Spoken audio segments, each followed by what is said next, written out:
सजाई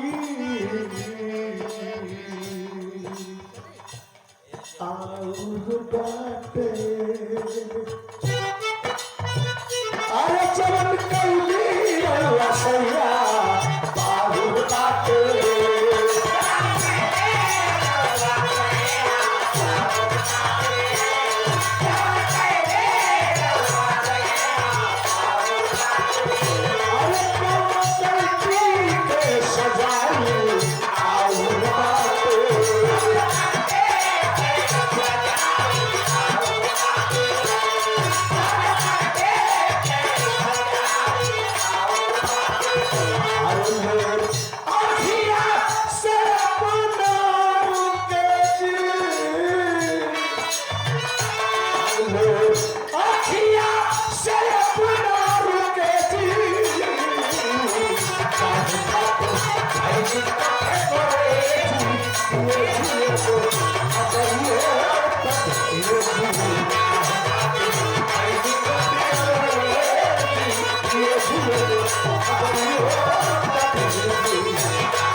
नौजवानन कटोली ब्रिटेन का भाषा ना बतिया बतिया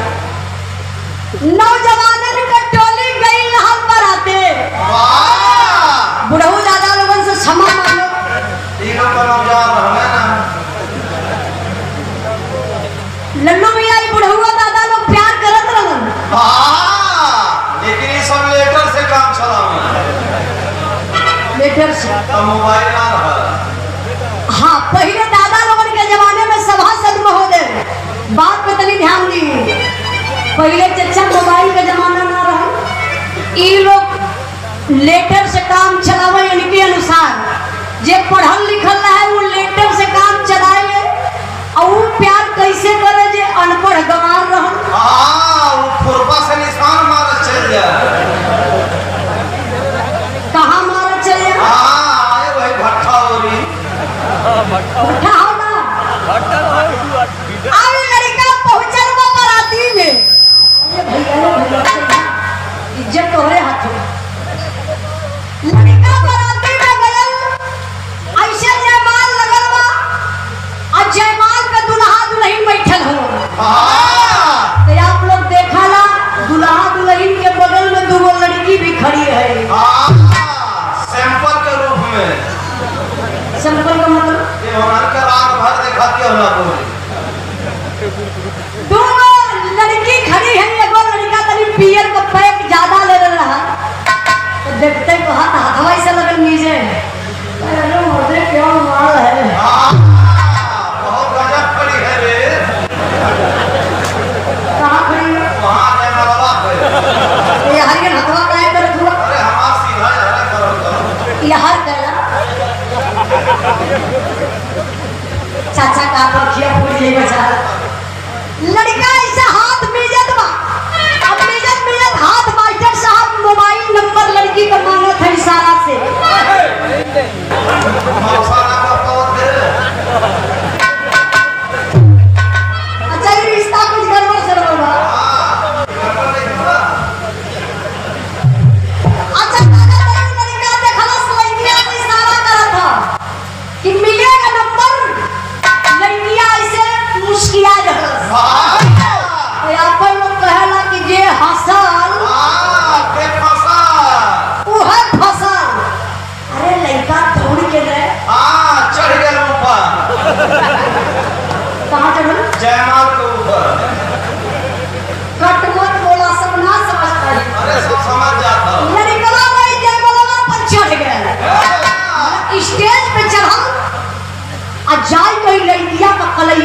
पकड़लस लड़कियां बोला सरे साला इडियट है क्या पूरा पूरा हो की तब वो लड़की कहलस क्या कहलस हो